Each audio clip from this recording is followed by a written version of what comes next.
is everywhere. You can hide under here. It will come where you are. It's everywhere. Viktor Frankl calls it unavoidable suffering. You can't duck it. But most people spend their life not wanting to deal with the pain of rejection, the pain of defeat, the pain of being disappointed, the pain of losing, the pain of failure, the pain of being criticized, the pain of not being liked, the pain. That's called life. Life is full of pain. It's everywhere. But guess what? There's no gain without pain. Because it's the pain of regret that you experience. If I had it to do over again, that's a pain. Don't you know that's something? When you know, I was in a seminar once and this lady stood up. If I had my life to live over again, she talked about all of the things that she would do. And you can feel the pain of regret in her voice. The pain of regret. She still experienced pain. She was trying not to experience the pain of defeat, the pain of disappointment, the pain of loss, the pain of lack of support. And she still experienced pain. It was right there. We can't get around it. Most people are governed by their habits, their fears, and the opinions of others. A lot of people never try anything differently because they have been convinced by people in their lives that they value that they can't do it. They're living within the context of the opinions that other people have of them, the low expectations. Many people doubt themselves because when they thought about doing something at some critical point in their lives, somebody they respected and honored, somebody they believed in, somebody that they loved, someone they trusted said, you can't do that. And they accepted that. He says, courage isn't for somebody else, for medals, applause, or moral debts. Courage is what at that moment feels most right for you. Not just situational ethics, but what feels right in your heart, the word of the heart, what feels right in your heart. One great philosopher says, cowards die many times before their deaths. The valiant never taste of death but once. What does that mean? The valiant people aren't afraid? No. It means that they experience that fear and they move forward. They move forward anyhow. Many people are dead now. Many people are allowing their dreams to die. Many people are allowing the ideas to lie dormant and collect dust. Many people have all this talent and ability that they are allowing to be buried inside of them, that they will take with them to their graves because they didn't have the courage to be who they are. And I say, as you begin to look toward the future and manifesting your greatness, it's going to take everything in you, that your life deserves the concentrated effort to begin to look at how is it that I can express more of me? How is it that I can bring my ideas out here now? How is it? And start living with a sense of urgency because you're here today, you're gone today. Life is unpredictable. It's uncertain. There are no guarantees. No guarantees out here at all. So holding back, what are you waiting on? Ask yourself, what's the benefit of your waiting? What's the benefit of your not living your dream?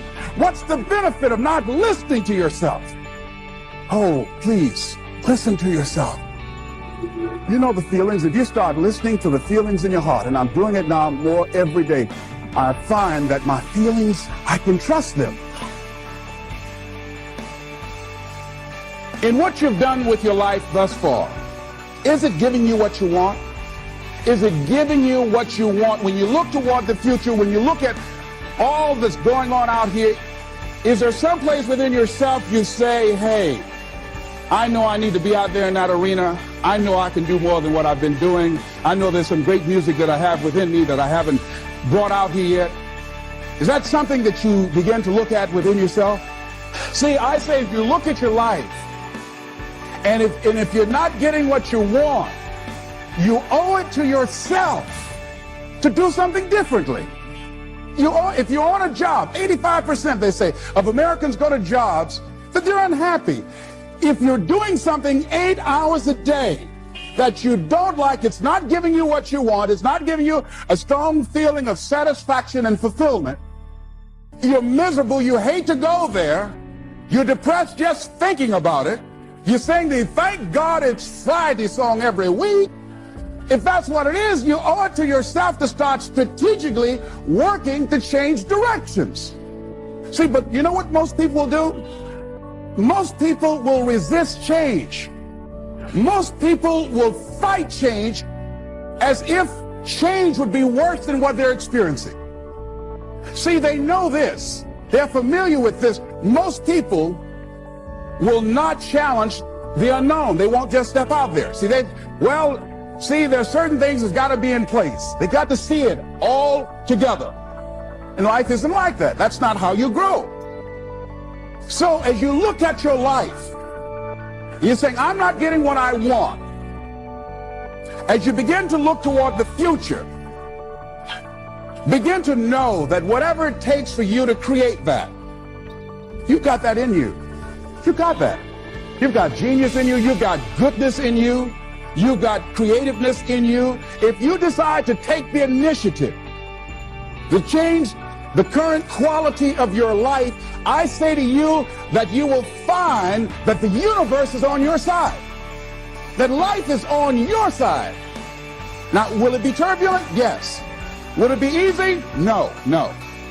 Will you have some opposition? Yes. Will I make a lot of mistakes? Yes. Will I get hurt? Yes. Yes. See, a lot of people won't try anything different in life because they don't want to get hurt. Let me tell you something. It's too much pain to duck. As you look at your life, ask yourself the question, what would your life be like? What would your life look like if you decided not to care what people thought of you? What would your life be like if you decided to give up some of your fears? What would your life be like if you decided to become courageous? What would your life be like? If you decided to act on your dream, if you did what you felt in your heart. You know what courageous means? Tom Ruskin and Randy Reed said, they said that courage comes from a French word which means of the heart. But how does it feel to you? He says it's courage, it takes courage to live. Says most people go through life not allowing themselves to step out because they don't want to let go. They don't want to be blown around. They don't want to be moved. The courage to face life's whirling wind of contradictions. The courage to love yourself. The courage to love. For years, I was afraid to love. The courage to take a chance. The courage to be who you are. And I say to you, that as you look toward the future, you look at life on a daily basis, if there's something that you have been given, if you've heard something within yourself that you know that what you're doing now doesn't fit for you, it doesn't work for you, it's not giving you what you want, and there's something else that you want to do, don't allow that inner doubt in you to talk you out of it, to build a case on why you can't have it, to tell you why you're not good enough. You ignore that inner voice and all of the external voices. Don't judge the possibilities for what you can do based upon the circumstances, because the circumstances won't determine who you are. Don't determine what you're able to do based upon your resources. Don't determine what's possible for you based upon where your life is right now. Where your life is right now is not you. That's just what it is right now. But the possibilities for you are unlimited. If you're in a rebuilding process, it's unlimited. If you're coming back from adversity and devastation, it's unlimited of what you can do. That's the capacity of human beings. It doesn't matter how many mistakes you've made. It doesn't matter how many flops you've had. It doesn't matter how much money you've lost. In fact, I see it only as an investment of what you learn from life, not losses, but investments of what's possible for you.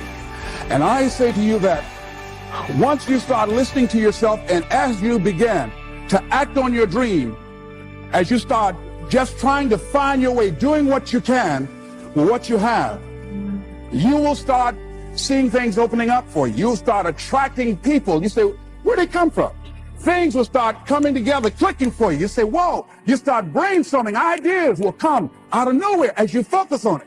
The key to it is to begin to focus on what it is you want to do. Why, Les? Why is that important? Because as you focus on that which you want to do, that which we focus on, that which we give our energy to, it will begin to multiply. It will begin to expand. It will begin to develop your consciousness. And out of that comes your greatness. Out of that comes a commitment. Out of that comes a passion for life. Out of that comes a special power that you have in you that you haven't even called on yet. See, the powers that we have will never reveal themselves if we don't challenge them, if we don't put ourselves in a position where we have to use them.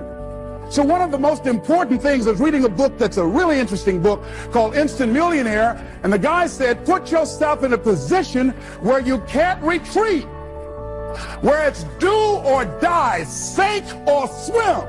Here's what you'll find out. You'll develop incredible swimming skills. You'll find yourself stroking unlike you've ever seen before. Through the inspiration of desperation, you'll become more creative than ever before. So what is it? How do we handle that whole piece? Throw your whole self into it. See, most people go at it tentatively. They don't give all their stuff. They don't concentrate.